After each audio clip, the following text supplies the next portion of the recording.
In my video guide, I will give you instructions on getting rid of pop-up windows associated with the website mysearchflow.com. mysearchflow.com.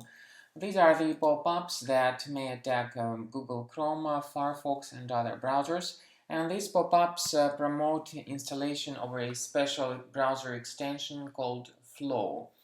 The developers of this service claim that by installing the extension, you'll be able to enhance your search experience by adding additional relevant search results. In reality, what it means is that the extension will be showing more excessive ads that may promote certain products or services.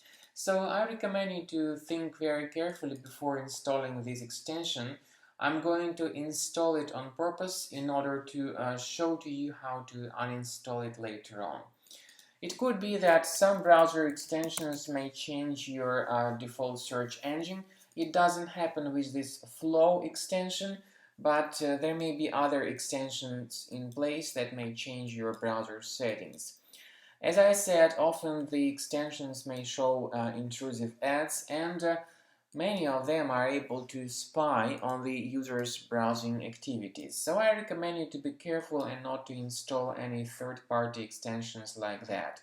If you've seen something unfamiliar, go to the menu, click on More Tools, choose Extensions, then disable and delete any suspicious extensions you see over here.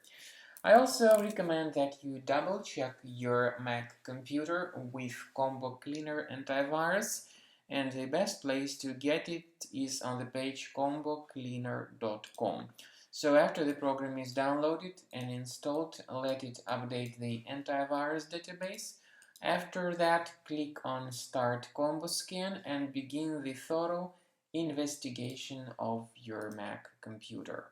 So this is the end of scanning by Combo Cleaner Antivirus. Of course, in your case, it will be in the trial mode. But you may go to the antivirus section. The program will show you the total number of threads that were found during the scanning. Click on Review Results. So this is the list of threads, and not just the list, but rather their location. You may go to each specific thread, one thread at a time, until you find this icon that says Show in Finder. So this will show you its exact location in Finder. Here it is. You may right-click on it and move this thread to the trash.